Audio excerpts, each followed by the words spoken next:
समझ में आ गया सब कुछ है ना। Carbon dating technique.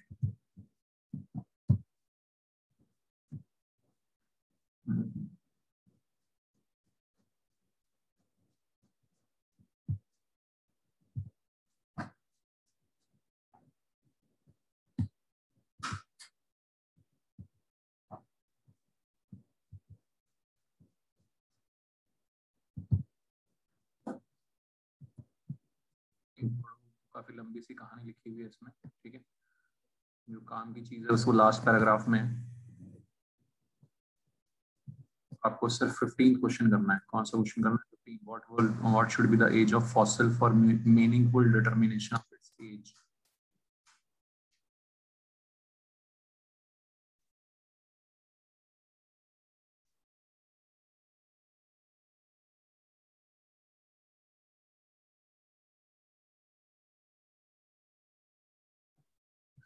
ऊपर और कुछ भी दे रखा है इसमें? नहीं, ठीक है।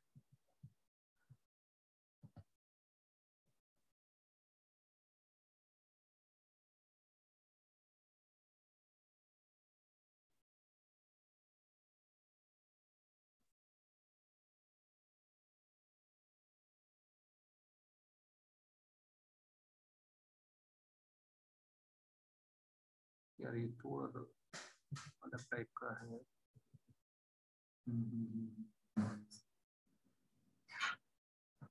नहीं नहीं, तो मैं भी एक क्वेश्चन बना देता हूँ इस पे। रुक एक सेकंड, मैं ही एक क्वेश्चन बना देता हूँ उस पे।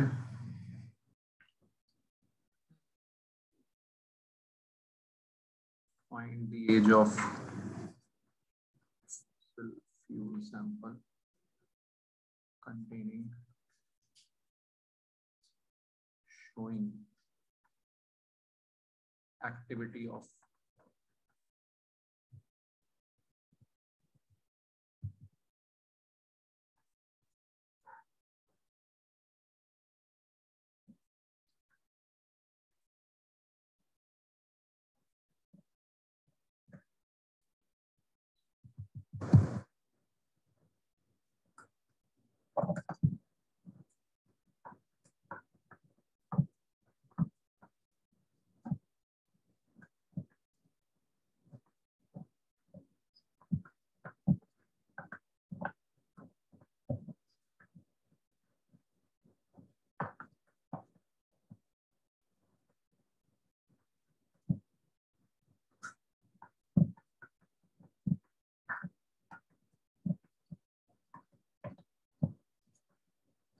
करो इसको एक बार।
ठीक है, जो तो एज फाइंड करने के लिए हमें वही first order equation, all radio active reactions और फर्स्ट ऑर्डर रिएक्शंस, इस चीज का हम यूज करते हैं, है ना। और के क्या आता है 0.693 by t हाफ लाइफ। तो आप देखो कार्बन 14 की हाफ लाइफ इतनी ज्यादा है, 5500 साल।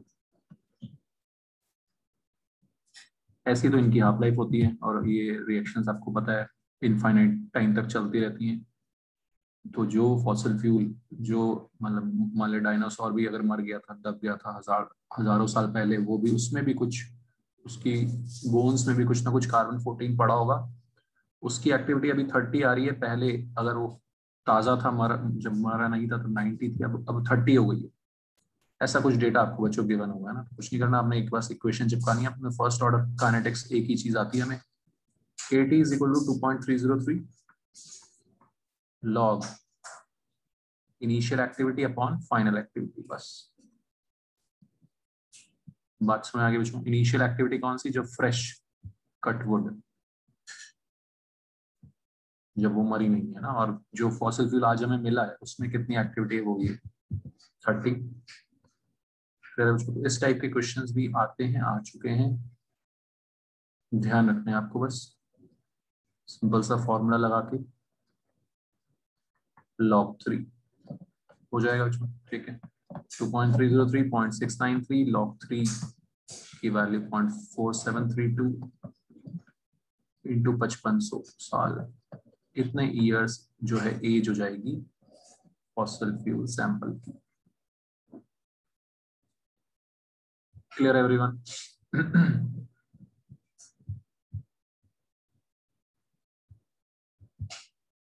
तो ये चैप्टर बस खत्म सही। एक, हाँ, एक छोटा सा टॉपिक और है हमारा, बहुत छोटा सा कॉन्सेप्चुअल टॉपिक है, फिर हम नेक्स्ट चैप्टर स्टार्ट करते हैं। वो है pseudo order reactions. Pseudo pseudo पता ही आपको, स्यूडो फोर्स है ना, फर्जी, फर्जी या इमेजिनरी, है ना। स्यूडो ऑर्डर रिएक्शंस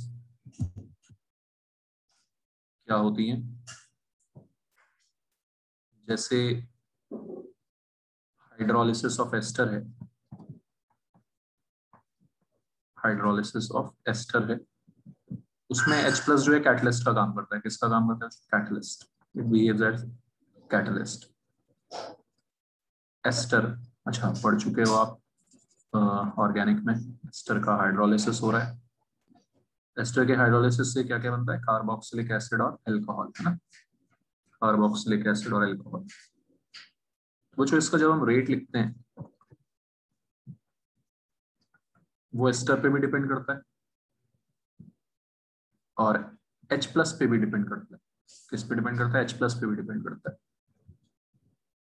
तो एक्चुअली में तो ये सेकेंड ऑर्डर रिएक्शन है, एक्चुअल ऑर्डर इज 2, है ना।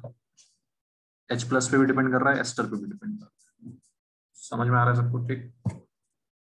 लेकिन जो हमारा H प्लस होता है वो कैटलिस्ट है, और कैटलिस्ट की कंसंट्रेशन क्या रहती है? जो कांस्टेंट रहती है। पता है आप सब लोगों को ये चीज, है ना। कैटलिस्ट क्या होता है? जो रिएक्शन में अनचेंज रहता है, उसका अमाउंट चेंज नहीं होता। आता है, अपना काम करता है, निकल लेता है। आया, अपना काम किया, निकल लिया, उसकी कंसंट्रेशन पे कोई फर्क नहीं पड़ता बच्चों। समझ में आ रही बात सबको? ठीक है। Catalyst concentration remain constant during a reaction. Alright, तो ये चीज हो गई कांस्टेंट। तो ऐसे में हम क्या करते हैं?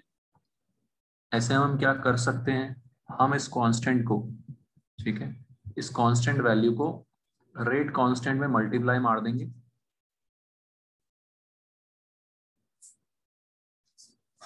इसमें मल्टीप्लाई मार देंगे रेट कांस्टेंट में, और एक नया रेट कांस्टेंट, एक नया कांस्टेंट बना देंगे।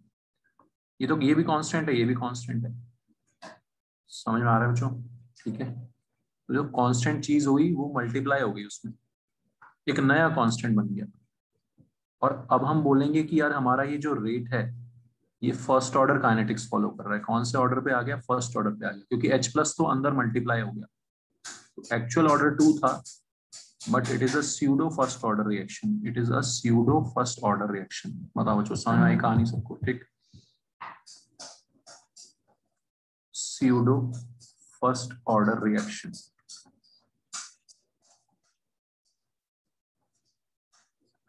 एक्चुअल ऑर्डर 2 था, लेकिन क्योंकि वो H प्लस की कंसेंट्रेशन पे डिपेंड कर रहा था रेट, वो एक रिएक्शन के दौरान तो कांस्टेंट रहेगी। आपने जिससे स्टार्ट किया जितनी कंसेंट्रेशन से, वो ही रहेगी, है ना। एस्टर की कंसेंट्रेशन तो धीरे धीरे कम होगी, रिएक्टेंट तो धीरे धीरे कम होता जाएगा, H प्लस कम नहीं होगा। तो ऐसी चीज को हम उठा के क्लब कर दिया हमने, रेट कांस्टेंट में मिला दिया। ऑलराइट एवरीवन, और ये बन गया जो स्यूडो फर्स्ट ऑर्डर रिएक्शन। ठीक है, कहानी समझ आ गई सबको? तो स्यूडो फर्स्ट ऑर्डर रिएक्शन में का मतलब समझ आ गया सबको? तो ये थियोरेटिकली आपको ध्यान रखना है कि हाइड्रोलिसिस ऑफ एस्टर हो गया,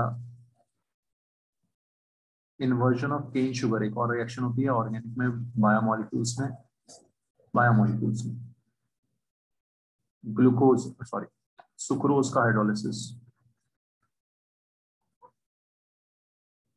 सुक्रोज के हाइड्रोलिसिस से बनता है फ्रक्टोज और ग्लूकोज, बायोमोलिक्यूल्स में पढ़ेंगे। ये दोनों रिएक्शंस बच्चों हमारे सिलेबस में है। These are examples of pseudo first order reactions. दोनों किसके एग्जांपल हैं? स्यूडो फर्स्ट ऑर्डर रिएक्शन के। एक तो इनका एग्जांपल ध्यान रखना है, हमारे सिलेबस में है क्योंकि। Understood everyone? स्यूडो क्यों है वो समझ में आ गया, क्योंकि एक चीज जो है जिस पर ये डिपेंड कर रहा है वो कांस्टेंट है एक रिएक्शन के दौरान। क्लियर है? ठीक है, तो कॉन्सेप्चुअली ये कॉन्सेप्ट ध्यान रखना है। क्वेश्चन इस पे बन सकता है अच्छे लेवल का, वो आप प्रैक्टिस करो क्वेश्चंस को, और फिर पूछना कोई डाउट आए तो। क्लियर है बच्चों ये? ठीक है, तो काइनेटिक्स के क्वेश्चन करो, है ना। मैंने एक टेस्ट भी लिया था, शायद उसमें कमी लोगों ने दी है, आंसर शीट तो कमी लोगों ने भेजी है, 2-3 लोगों ने।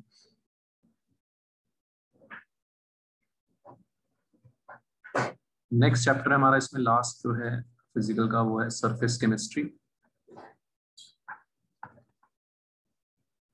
सरफेस केमिस्ट्री ये भी थोड़ा थ्योरेटिकल टॉपिक है।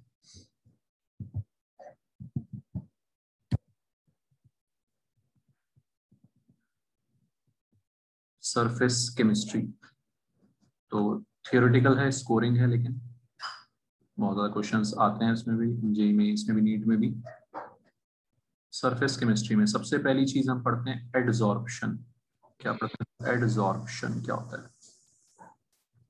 एब्जॉर्ब, कोई चीज एब्जॉर्ब होना अलग होता है, एडजॉर्ब होना अलग होता है। एडजॉर्प्शन, एडजॉर्प्शन एक सरफेस फिनोमिना है। क्या है? Surface phenomena. अभी बताता हूँ कि क्या डिफरेंस है एब्जॉर्प्शन और इसमें। It is a surface phenomena, accumulation of particles on the surface of a substance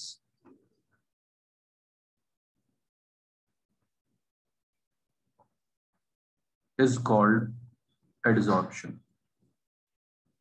ठीक है, इसको बोलते हैं जो adsorption।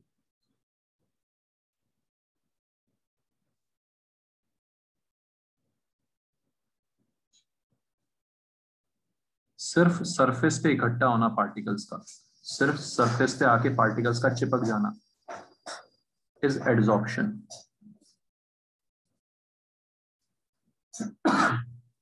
जब एब्जॉर्प्शन होता है तो पार्टिकल्स अंदर तक चले जाते हैं ना, किसी चीज ने एब्जॉर्ब कर लिया, सोख लिया, तो पार्टिकल्स बच्चों अंदर तक चले जाएंगे। ये होता है bulk phenomena. Bulk phenomena, bulk मतलब अंदर तक। बात समझ आ रही है? आपने चौक ली, चौक को इंक में डुबोया, चौक क्या करेगा? अंदर तक एब्जॉर्ब कर लेगा, सोख लेगा इंक को। आप चौक को तोड़ोगे तो आपको बीच तक इंक दिखेगी, पूरी अंदर तक उसमें इंक दिखेगी, नीला नीला हो चुका होगा पूरा चौक। लेकिन जब एड्सॉर्प्शन होगा, जहां पे एड्सॉर्प्शन होगा, कुछ केसेस होते हैं स्पेशल, उसमें सिर्फ सरफेस पे चिपकते हैं पार्टिकल्स आके। तो डिफरेंस समझ में आ गया बच्चों? सिर्फ सरफेस पे अगर पार्टिकल्स आके चिपक रहे हैं उसको बोलते हैं एड्सॉर्प्शन, और एब्जॉर्प्शन होता है बल्क, अंदर तक चले जाना पार्टिकल्स का।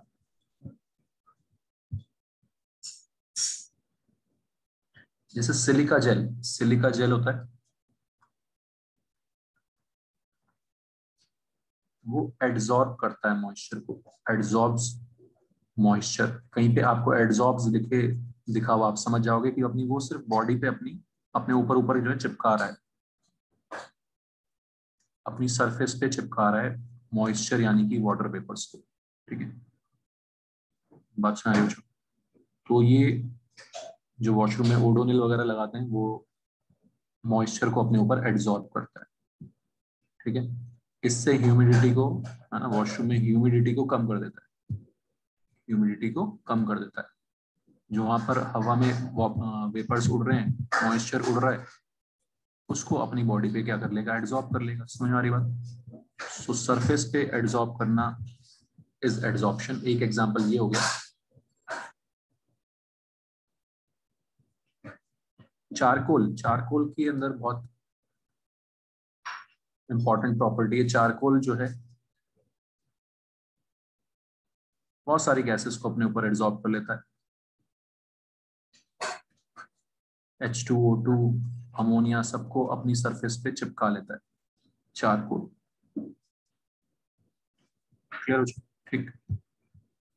एक वेसल में गैसेस हैं, उसमें हमने थोड़ा चारकोल डाल दिया, थोड़ी देर बाद थोड़ा सा प्रेशर जो है कम हो जाएगा, उस वेसल में जो प्रेशर है वो कम हो जाएगा। क्यों? क्योंकि कुछ गैस के मॉलिक्यूल्स जाके चिपक गए होंगे चारकोल सरफेस पे, है ना। जब वो चारकोल की सरफेस पे जाके चिपक जाएंगे, बैठ जाएंगे, तो क्या होगा बच्चों? एड्सॉर्प्शन। एड्सॉर्प्शन हो गया मतलब प्रेशर कम हो गया, है ना। अंदर मोल्स कम हो गए तो प्रेशर क्या हो गया, कम हो गया। समझ में आ रही बात? चारकोल के ऊपर ये सब प्रॉपर्टीज होती है। आजकल आप देख रहे हो कि है ना, मेरे टूथपेस्ट में पहले नमक बोलते थे, अब बोलते हैं चारकोल भी होना चाहिए। चारकोल डर्ट को भी, गंदगी को भी अपने ऊपर एब्जॉर्ब कर लेता है। चारकोल हमारा आजकल बोल रहे हैं कि उसमें भी होना चाहिए। किसमें होना चाहिए? फेस वॉश में। फेस वॉश में चारकोल होता है तो वो डर्ट को भी अपने ऊपर एब्जॉर्ब कर लेगा। तो चारकोल के पास ये प्रॉपर्टी होती है बहुत सारी चीजों को अपने बॉडी पे चिपका लेने की। क्लियर है बच्चों? सबको सुना की बात है? एड्सॉर्प्शन क्या होता है? अपनी सरफेस पे चिपका लेना, is called adsorption. It is a surface phenomena. और एब्जॉर्ब करना मतलब बल्क फिनोमेना। क्यों होता है ऐसा?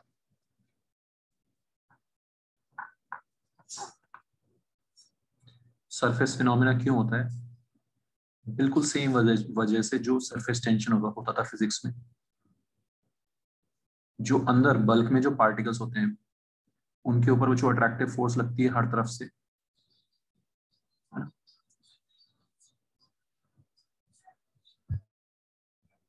ठीक है, तो अंदर जो पार्टिकल्स हैं उस पर अट्रैक्टिव फोर्सेस लग रही है हर तरफ से इक्वल, है ना। तो बैलेंस आउट होगी, फोर्सेस क्या होगी, बैलेंस आउट होगी। लेकिन जो बच्चों सरफेस पे पार्टिकल्स होते हैं उनपे सिर्फ एक तरफ से फोर्स लग रही है, उस साइड कुछ है ही नहीं, उस साइड खाली है ना, ऊपरी माला खाली है। ठीक है, तो इसके ऊपर सिर्फ इनवर्ड फोर्सेस लग रही हैं।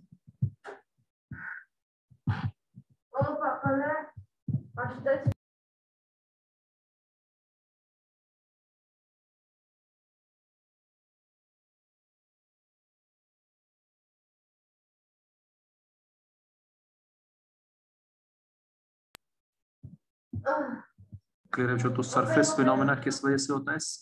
सरफेस पे जो प्रेजेंट होते हैं पार्टिकल्स उन पे अनबैलेंस फोर्सेस रहती हैं।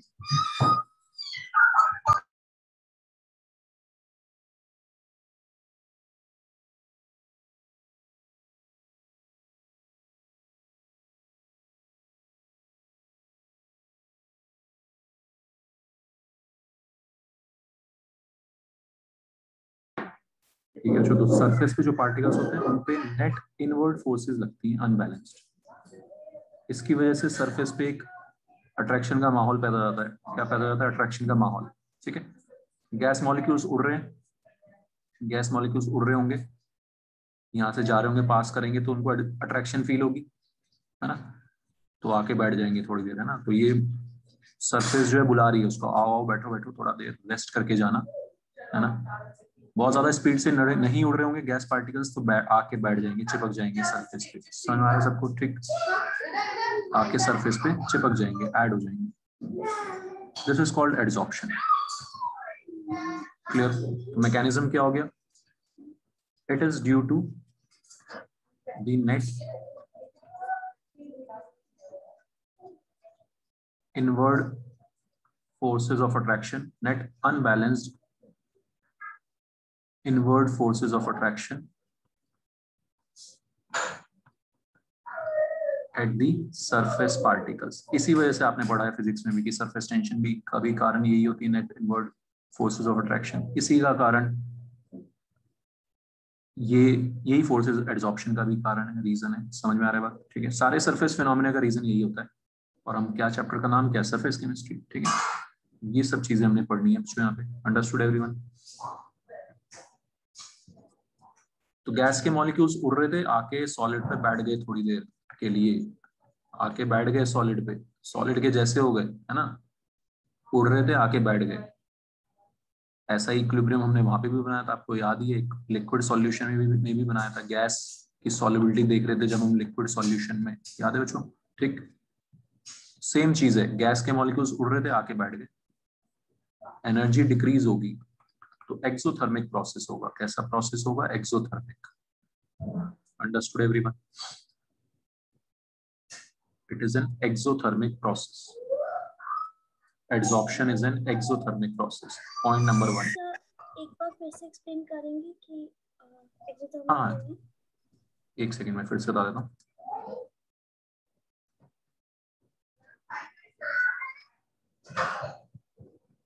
तो गैस के मॉलिक्यूल्स बच्चे एड्सॉर्प्शन से पहले उड़ रहे थे,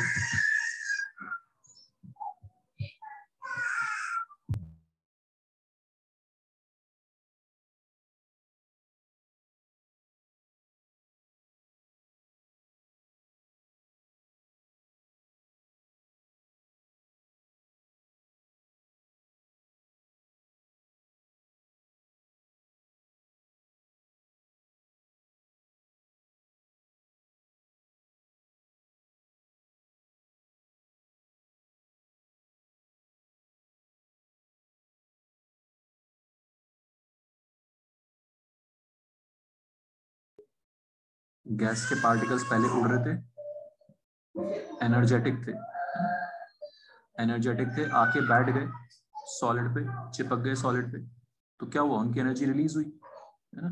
तो एनर्जी रिलीज करेंगे, पहले एनर्जेटिक थे, अब आके बैठ गए नीचे तमीज से, तो एनर्जी रिलीज कर रहे हैं। एनर्जी रिलीज करते हैं तो उसे एक्सोथर्मिक प्रोसेस। ठीक है, ऑल्सो एंट्रोपी ऑल्सो चेंज। समझ में आ गई बात? एंट्रोपी, एंट्रोपी भी डिक्रीज होगी। क्यों? गैस में एंट्रोपी ज्यादा होती है, गैस उड़ रही थी, बेचैन थी। एंट्रोपी मतलब बेचैनी, उड़ रही थी गैस, बेचैन थी, रैंडमनेस थी, आके बैठ गई सरफेस पे ढंग से, तमीज से, रैंडमनेस डिक्रीज हो गई, बेचैनी कम हो गई, मतलब एंट्रोपी भी क्या हो जाएगी? चेंज इन एंट्रोपी भी क्या हो जाएगा? नेगेटिव। तो एड्सॉर्प्शन में बच्चों एनर्जी भी, एंथैल्पी चेंज भी नेगेटिव, एंट्रोपी चेंज भी नेगेटिव। बताओ समझ में आया सबको? कोई दिक्कत?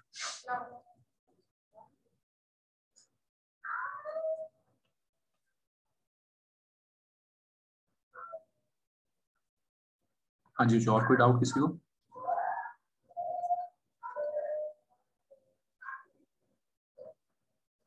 ठीक है, तो ये हमने वहां पे भी किया है, solubility of gas in liquid, solubility of gas in liquid, है ना। तो सेम फंडा यहाँ पर भी आ गया कि entropy change is also negative, enthalpy change is also negative. Clear everyone? Factors जो अफेक्ट करेंगे वो भी वही सेम आ जाएंगे, जो solubility of gas in liquid में फैक्टर्स लग रहे थे वो ही यहाँ पर भी सेम फैक्टर्स। ठीक,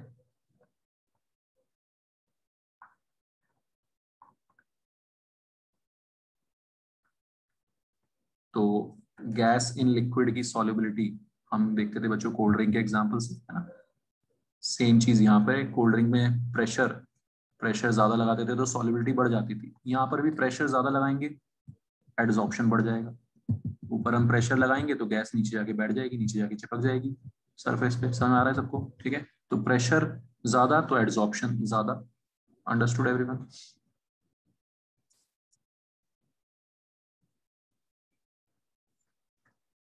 Adsorption is directly proportional to pressure.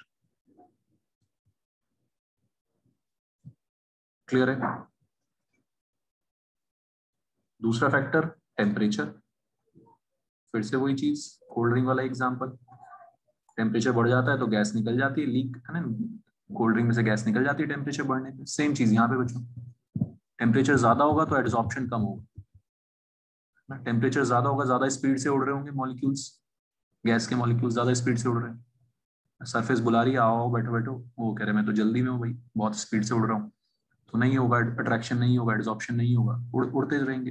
ठीक, तो बच्चों एड्सॉर्प्शन अभी हम पढ़ेंगे बहुत कम टेम्परेचर्स पे देखा जाता है ना, -0°C, -25°C इन टेम्परेचर्स पे एड्सॉर्प्शन ज्यादा दिखाई देता है, प्रोमिनेंटली दिखाई देता है।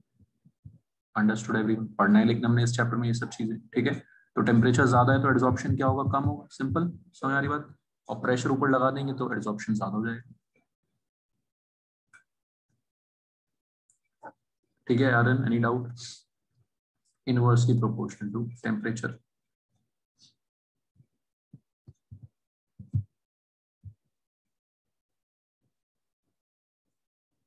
तीसरा फैक्टर भी वही है बच्चों जो solubility of gas in liquid में था। अमोनिया गैस ज्यादा एब्जॉर्ब होगी, जिसमें एच बॉन्डिंग हो सकती है ना, H bonding.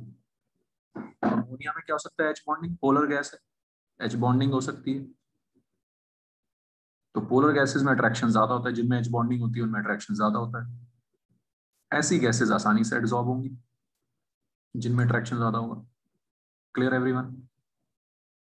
Absorption is directly proportional to, वहां पे भी बताया था मैंने आपको, क्रिटिकल टेम्परेचर ऑफ गैस। कौन सी गैस का एब्जॉर्प्शन हो रहा है उस पर डिपेंड कर रहा है।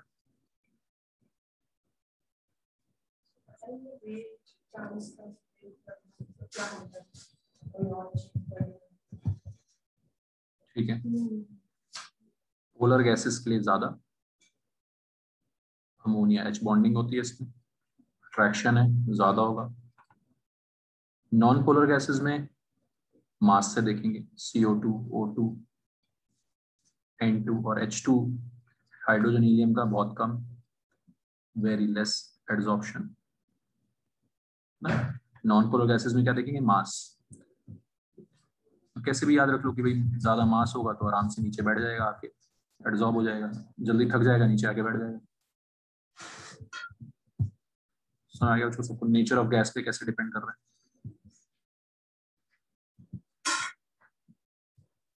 ठीक, कोई डाउट?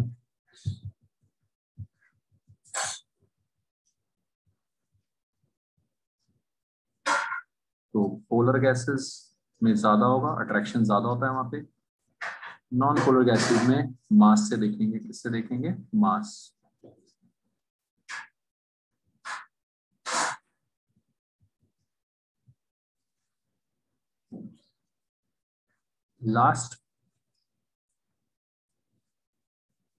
लास्ट फैक्टर है सरफेस एरिया। सरफेस फिनोमिना है तो ऑब्वियसली बच्चों जितनी ज्यादा सरफेस एरिया होगा, है ना, जितना ज्यादा सरफेस एरिया होगा उतना ज्यादा क्या होगा? एड्सॉर्प्शन होगा।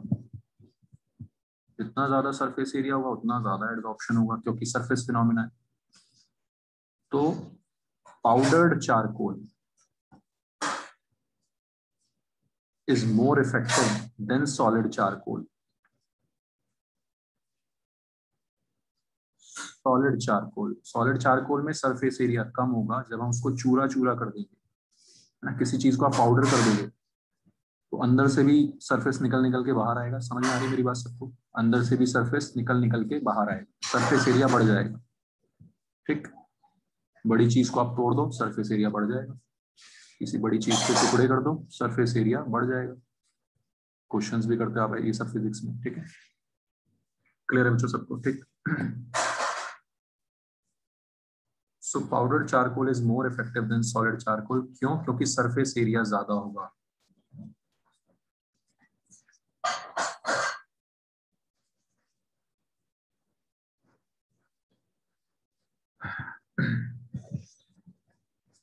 हाँ जी बताओ बच्चों, यहाँ तक समझ आ गया सबको? कोई डाउट? एड्सॉर्प्शन मतलब सरफेस पे चिपकना पार्टिकल्स का, ठीक है। सरफेस पे पार्टिकल्स आके चिपक रहे हैं generally. Generally gas on solid वाला एग्जांपल सबसे ज्यादा कॉमन रहेगा। यहाँ पे गैस के मॉलिक्यूल्स का सॉलिड सरफेस पे आके चिपक जाना, बैठ जाना, एड्सॉर्ब हो जाना।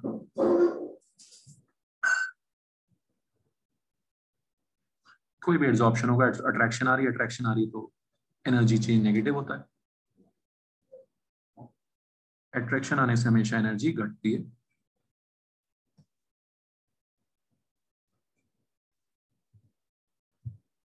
ठीक है, और यहाँ पे गैस बैठ रही है, पहले उछल कूद मचा रही थी, अब बैठ रही है, इसलिए एंट्रोपी चेंज भी नेगेटिव। Understood everyone? सारे थ्योरेटिकल पॉइंट्स आपको इजीली समझ के याद रखने हैं। किन फैक्टर्स पे डिपेंड करता है एड्सॉर्प्शन? Pressure, temperature. जितना हम ऊपर प्रेशर ज्यादा लगाएंगे एड्सॉर्प्शन उतना ज्यादा होगा।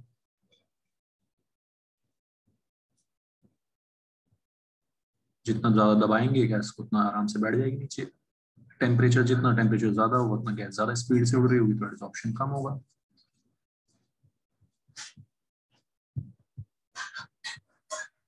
फिर यहाँ पे सबको दिव्यांशी, ख्याति, काइली, डाउट?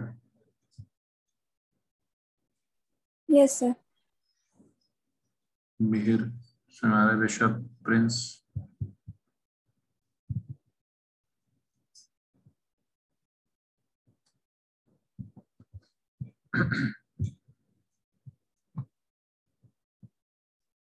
ठीक है श्रेया, समझ आ गया ये चीज?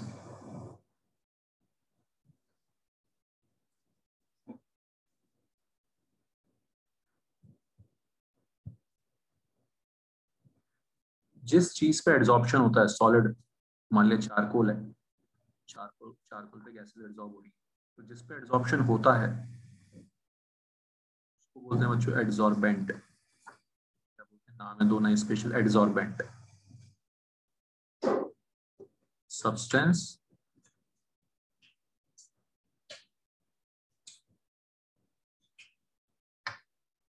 on whose surface adsorption is taking place.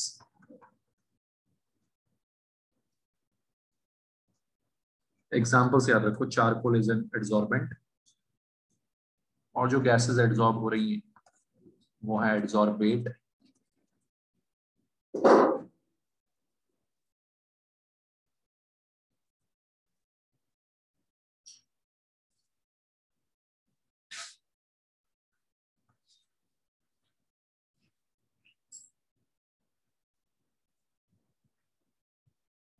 Particles which are getting adsorbed on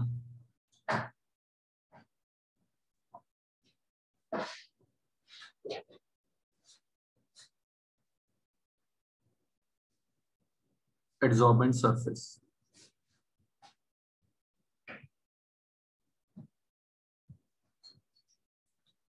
ठीक है, तो समझ आ गया सबको?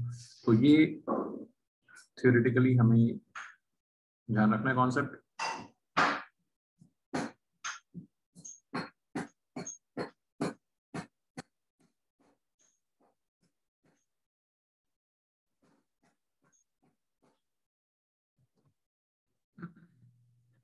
नेक्स्ट, सबसे ज्यादा क्वेश्चंस जिस पे आएंगे बच्चों वो है टाइप ऑफ एड्सॉर्प्शन। एड्सॉर्प्शन दो टाइप का,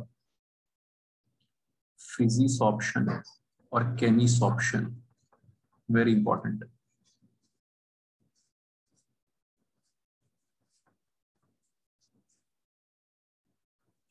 फिजिसॉर्प्शन is physical adsorption, chemissorption is chemical adsorption। ठीक है, दो टाइप का एड्सॉर्प्शन होता है,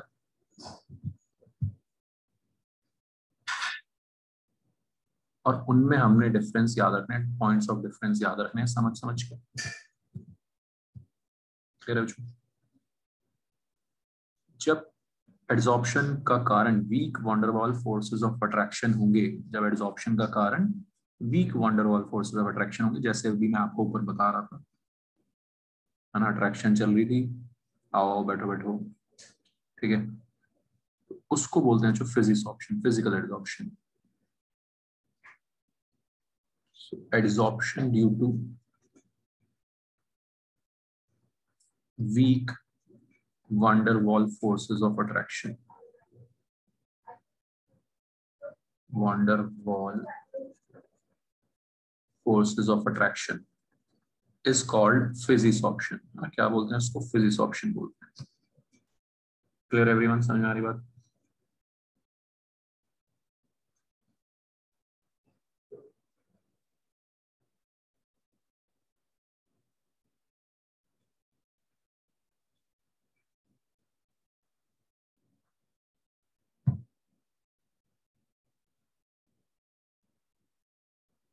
adsorption due to strong chemical bonds, कुछ केसेस में बच्चों, बहुत कम केसेस ऐसे होंगे, बताएंगे अभी हम, कुछ कुछ केसेस में केमिकल बॉन्ड ही फॉर्म हो जाएगा, ठीक, बॉन्ड ही फॉर्म हो जाएगा एड्सॉर्बेंट और एड्सॉर्बेट के बीच में।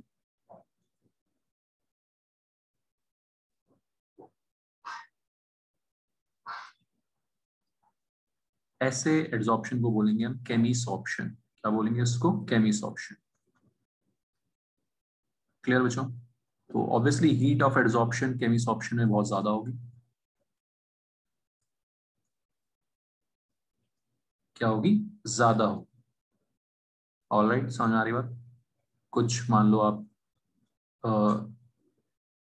80 से 200 किलो जूल पर मोल की रेंज की होगी,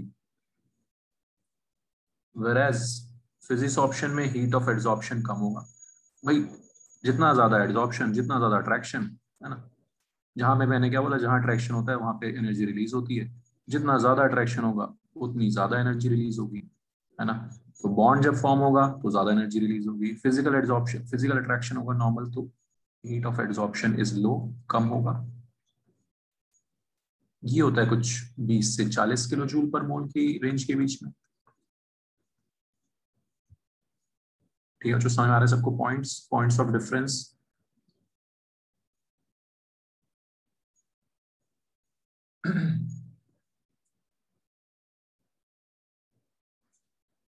हाईली स्पेसिफिक, बहुत कम जगह ऐसा होगा कि बॉन्ड ही बन जाएगा, बहुत स्पेशल रिक्वायरमेंट होती है बॉन्ड बनने की, सिचुएशन होनी चाहिए। क्लियर बच्चों? Highly specific.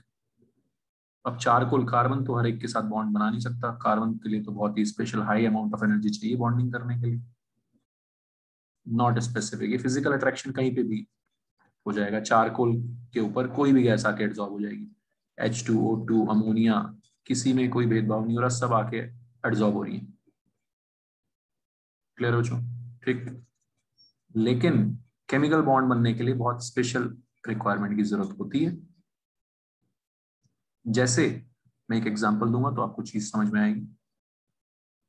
आपने बच्चों ये रिएक्शन पढ़ी है, इसको मैं आपको डिटेल में समझाता हूँ। पैलेडियम, निकल, याद है सबको, प्लेटिनम, ये डी ब्लॉक वाले मेटल्स जो हैं, ये कैटलिस्ट का काम करते हैं इसमें। पढ़ा है सबने ये रिएक्शन तो, है ना।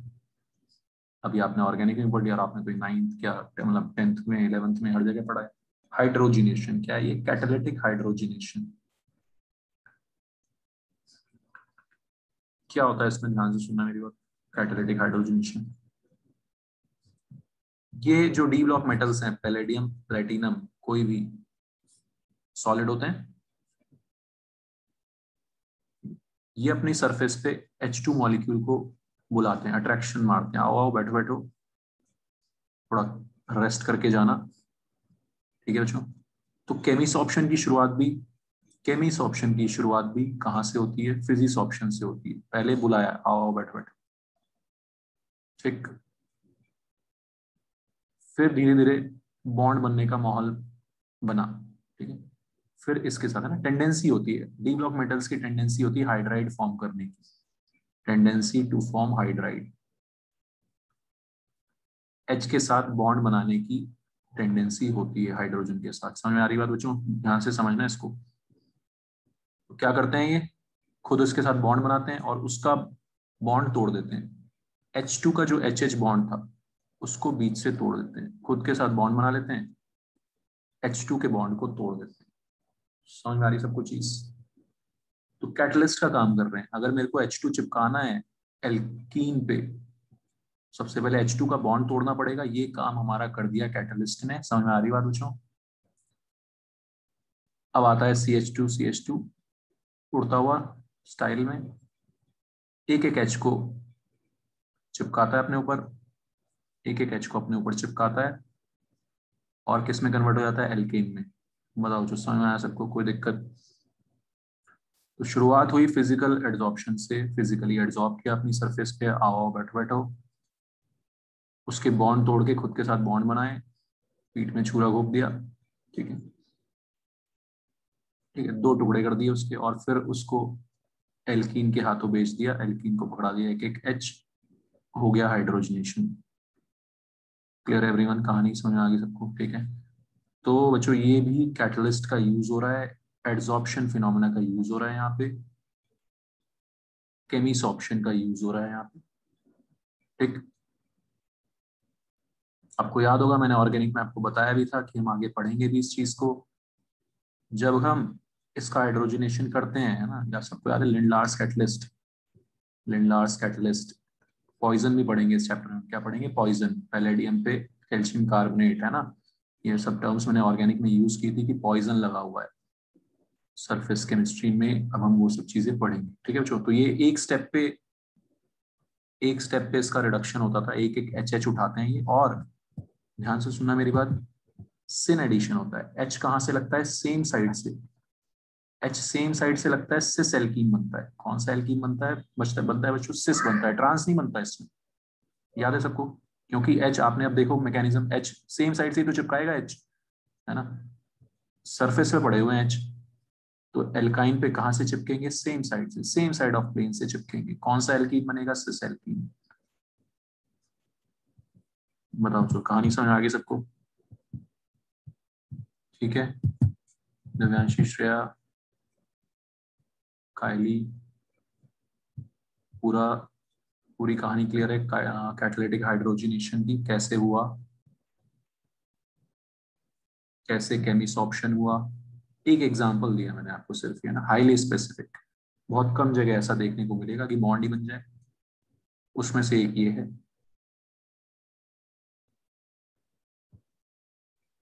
बहुत इंपॉर्टेंट डिफरेंस है इनमें, हाईली स्पेसिफिक और नॉट स्पेसिफिक, वो कहीं पे भी हो जाएगा।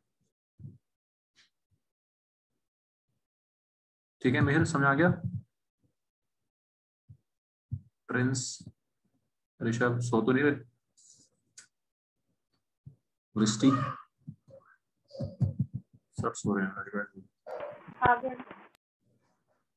आर्यन, यस सर, आ रहा है सर मुझे।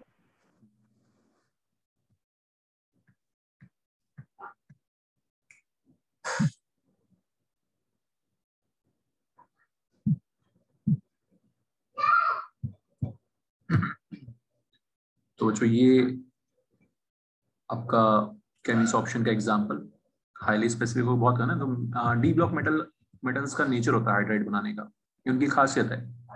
तभी हो पा रहा है केमिसॉर्प्शन, है ना, हर जगह थोड़ी हो जाएगा। ओके नेक्स्ट, और पॉइंट्स ऑफ डिफरेंस देखो।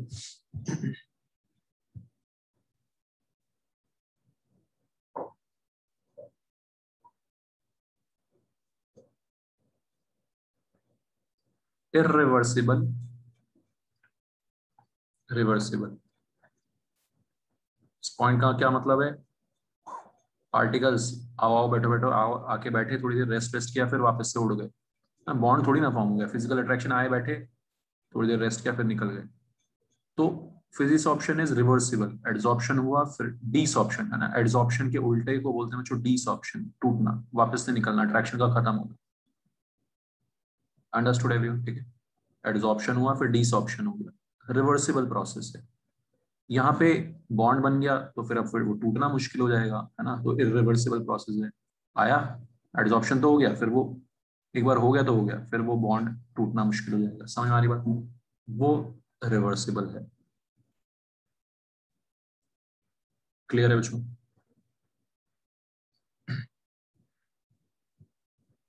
नाउ सबसे इंपॉर्टेंट जो पॉइंट ऑफ डिफरेंस आ रहा है उसको बोलते हैं बच्चों एडजॉर्प्शन आइसोबार। एडजॉर्प्शन आइसोबार, तो ध्यान से सुनना मेरी बात। एडजॉर्प्शन जो है दो चीजों पे डिपेंड करता है मेनली, प्रेशर और टेम्परेचर। अभी आपने ऊपर देखा ही, प्रेशर और टेम्परेचर। तो जो आइसोबार का मतलब होता है, जब हम प्रेशर को कांस्टेंट रख के, प्रेशर को कांस्टेंट रख के टेम्परेचर को वेरी कराते हैं, इफेक्ट ऑफ टेम्परेचर देखते हैं, उसका ग्राफ प्लॉट करते हैं। समझ में आ रही मेरी बात सबको? जब भाई एक चीज का इफेक्ट देखना है तो दूसरी चीज को तो कांस्टेंट रखना ही पड़ेगा ना यार, है ना। तो बच्चों यहाँ पे दो चीजें बनेंगी, हम पढ़ेंगे दो चीजें, एडजॉर्प्शन आइसोथर्म्स पढ़ेंगे, वेरी इंपॉर्टेंट। ऑलराइट, और ये है एडजॉर्प्शन आइसोबार। ओके, तो प्रेशर कांस्टेंट, आइसोबार मतलब आपको पता है प्रेशर कांस्टेंट। इसका मतलब क्या है, हम एडजॉर्प्शन का ग्राफ देखेंगे टेम्परेचर के साथ।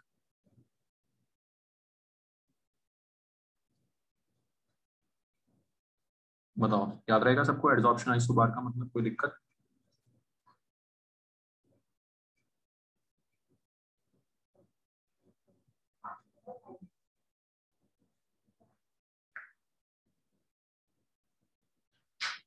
कैसा आएगा इसका वेरिएशन? इनवर्स रिलेशन अभी हमने देखा ही था, टेम्परेचर बढ़ाएंगे तो एडजॉर्प्शन कम होने लगेगा।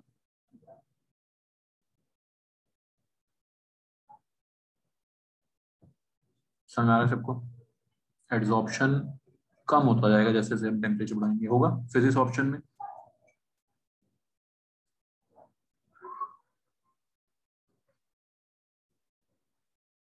लेकिन बच्चों केमिस्ट ऑप्शन में,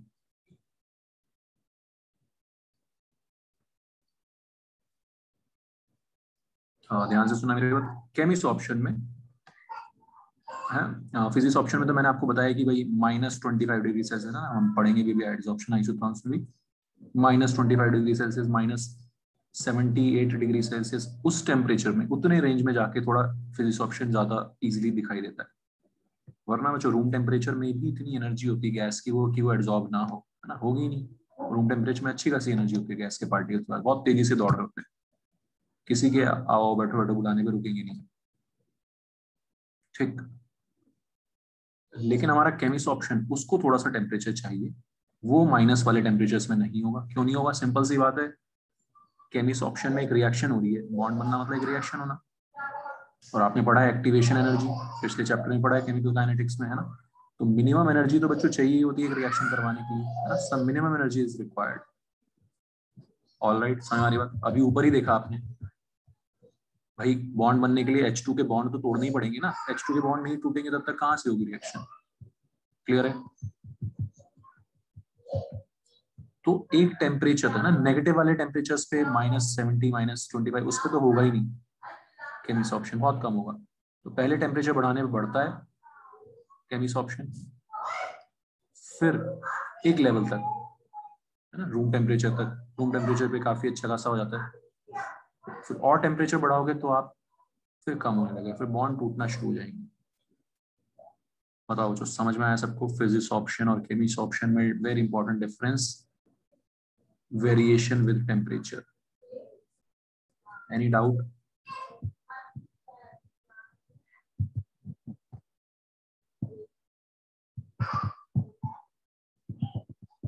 एनी डाउट एनीवन?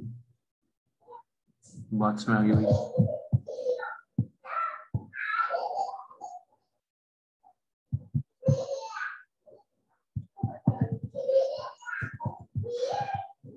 ठीक है, physics option decreases with increase in temperature.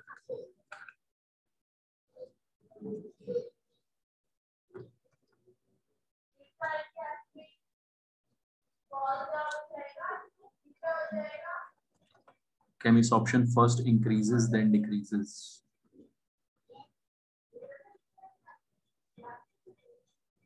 First increases then decreases.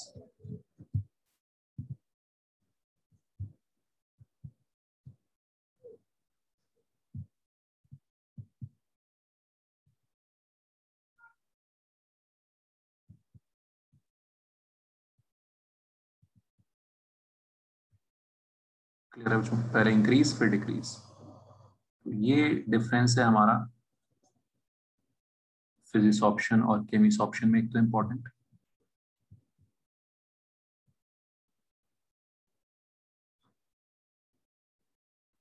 Prominent at very low temperatures.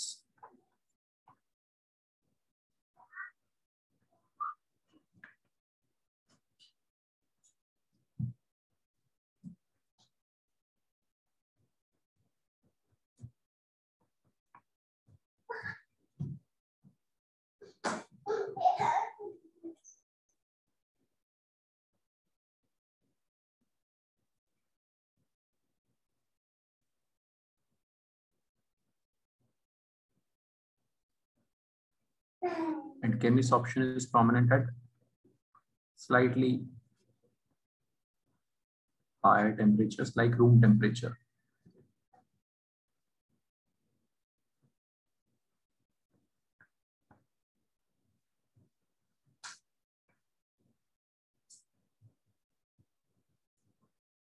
बात समझ आ गई बच्चों?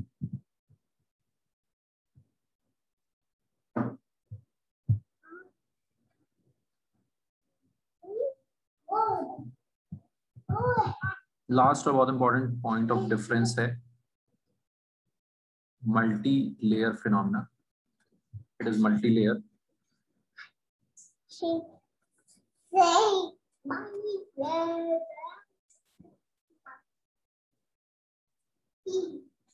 इसका मतलब क्या है?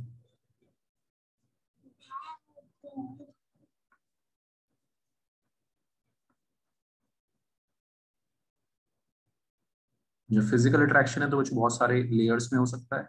ऐसे आके, है ना, बहुत सारे आके बैठ गए, पार्टिकल्स चिपक गए आके फिजिक्स ऑप्शन में। लेकिन अगर बॉन्ड बनना है, बॉन्ड तो यार एक ही के साथ बनेगा ना, एक ही लेयर के साथ, ऊपर के साथ। ऊपर मॉलिक्यूल बैठा तो मॉलिक्यूल को चीर के तो निकल नहीं जाएगा बॉन्ड। मतलब जो समझ आ रही बात मेरी सबको? एक बॉन्ड तो एक ही के साथ बनेगा ना, एक ही लेयर के साथ। ऊपर मॉलिक्यूल के ऊपर जो मॉलिक्यूल होगा उसके साथ तो बन नहीं सकता bond. Understood everyone? So very important, physics option is multi layered phenomena. बताओ जो समझ आ रहा है, कोई दिक्कत? ठीक है। मिहिर, वृष्टि, मल्टी लेयर, बहुत सारी लेयर्स बन गई ड्यू टू फिजिकल या due to van der Waals forces of attraction.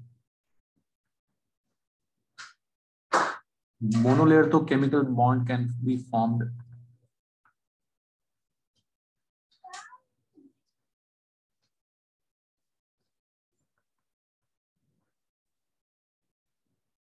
With only first layer, सिर्फ पहली लेयर के साथ, या ओनली वन लेयर, एक ही लेयर के साथ बन सकता है केमिकल बॉन्ड। ठीक है बच्चों, दिव्यांशी, हमारी बात, फ्रेंड्स, श्रेया? Yes sir. ये कुछ इंपॉर्टेंट पॉइंट्स ऑफ डिफरेंस हैं इसमें। सबसे पहले तो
एक बार क्या किया मैंने, एक फर्स्ट सेकंड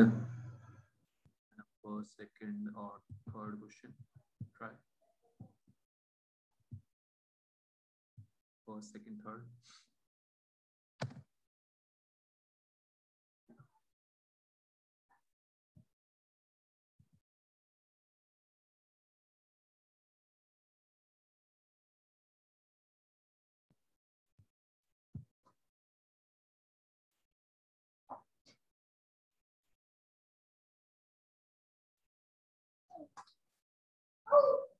ठीक है, तो पहला तो समझ आ गया सबको, which of the following factors affect the adsorption of a gas on solid, all of them, critical temperature और pressure। ओके, सेकंड कौन सा 1 ग्राम चारकोल पे कौन सी गैस ज्यादा एड्सॉर्ब होगी ना, वो भी हमने पढ़ लिया कि भाई NH3 होगी सबसे ज्यादा, ठीक है, क्योंकि H बॉन्डिंग कर सकती है। क्लियर है बच्चों, कोई दिक्कत इसमें? हीट ऑफ फिजिक्स ऑप्शन है ना, तो उसका मैंने आपको बताया 20 से 40, ठीक है, 20 से 40 किलो जूल पर मोल है ना, इसमें लिखा था हमने।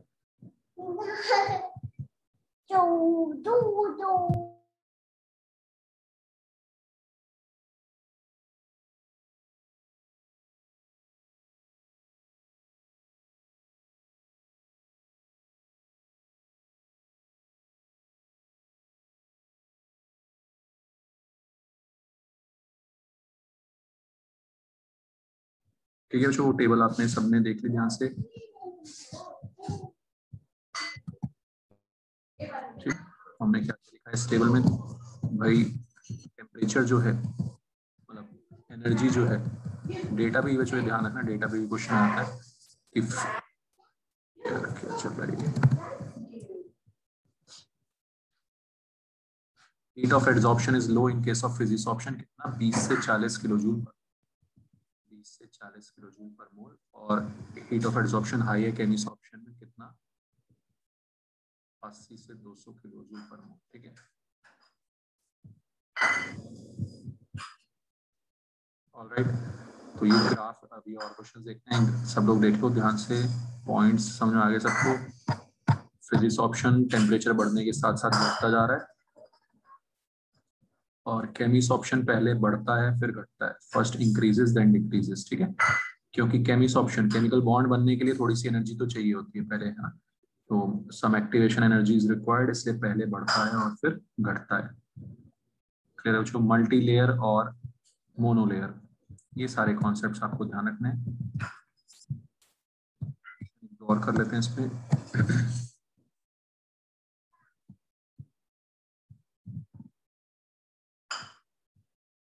इसमें एडवांस तक के क्वेश्चन आए हुए हैं और बहुत आसान आसान से, जैसे ये क्वेश्चन है जेई वाला, इन ग्राफ्स को देख के बच्चों आपको, इन ग्राफ्स को देख के आपको नीचे ऑप्शंस चूज करने हैं, कौन सा ग्राफ किसका है, सोच के बताओ एक बार मेरे को।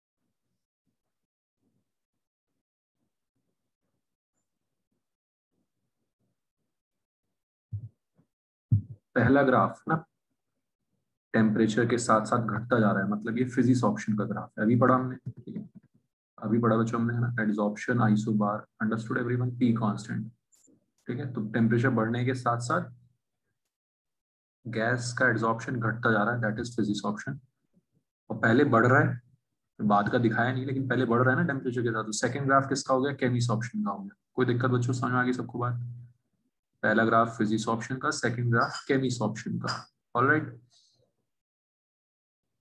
थर्ड ग्राफ फिर से फिजिक्स ऑप्शन का, क्यों? क्योंकि 200 केल्विन 250 केल्विन इतने कम टेम्परेचर्स पे कौन सा फिनोमिना प्रोमिनेंट होता है। ये एडवांस में आया हुआ क्वेश्चन है, बताओ, इतना आसान सा, लेकिन कॉन्सेप्ट पता होना चाहिए बस। ठीक है, तो 200 केल्विन 250 केल्विन मैंने भी साफ सा लिखा है आपको कि कम टेम्परेचर्स पे कौन ज्यादा प्रोमिनेंट, फिजिक्स ऑप्शन कब प्रोमिनेंट होता है, कम टेम्परेचर्स पे 195 से 2, ऐसी कुछ रेंज लिखवाई थी, अभी चेक कर लेंगे। ठीक है, क्लियर है बच्चों। फोर्थ वाला ग्राफ वापस से केमिस ऑप्शन का, क्योंकि जो एनर्जी जो रिलीज हो रही है डेल्टा एच 150 किलो जूल, इतनी ज्यादा एनर्जी किस में रिलीज होती है? केमिस ऑप्शन में। बताओ जो समझ में आया सबको, चारों ग्राफ क्लियर है। पहला ग्राफ, ऐसे क्वेश्चन बनते हैं यहाँ पे आसान आसान से। पहला ग्राफ है यार फिजिक्स ऑप्शन का, दूसरा केमिस ऑप्शन का, क्योंकि टेम्परेचर के साथ पहले बढ़ रहा है एड्सॉर्प्शन। क्लियर है। थर्ड है वापस से फिजिक्स ऑप्शन का, क्योंकि बहुत कम टेम्परेचर्स पे। और फोर्थ है केमिस ऑप्शन का, क्योंकि बहुत high amount of energy release हो रही है। तो जो एक एक पॉइंट जो यहाँ पे आपका लिखा हुआ है सारे इंपॉर्टेंट है। देखो फिजिक्स ऑप्शन में लिखा हुआ हमने prominent at very low temperature 195 kelvin to 249 kelvin. Okay. Chemisorption prominent at slightly higher temperatures 298 kelvin to 330 kelvin. तो केमिस्ट्री में तो यही है, जो पढ़ोगे आप ध्यान से याद रखोगे चीजों को तो आराम से क्वेश्चन होंगे, याद रखना पड़ेगा बस आपको। क्लियर। अभी एक क्वेश्चन में ये भी यूज हो जाएगा, multi layer phenomena, mono layer phenomena, ये भी सबको समझ में आ गया। मोनो लेयर, केमिकल बॉन्ड तो एक ही लेयर में बनेगा, एक से ज्यादा लेयर में तो बन नहीं सकता। क्लियर है, सबको समझ आ रही बात? ठीक है, तो Cummins option is mono layer phenomena, और फिजिक्स ऑप्शन बहुत सारी लेयर्स में, फिजिकल एडसॉर्प्शन तो बहुत सारी लेयर्स में जा सकता है।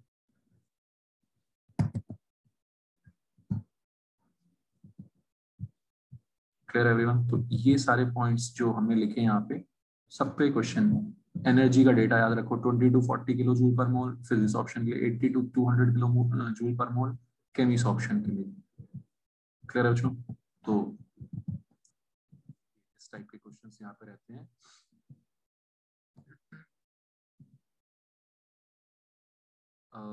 थर्ड क्वेश्चन पढ़ो एक बार, थर्ड क्वेश्चन।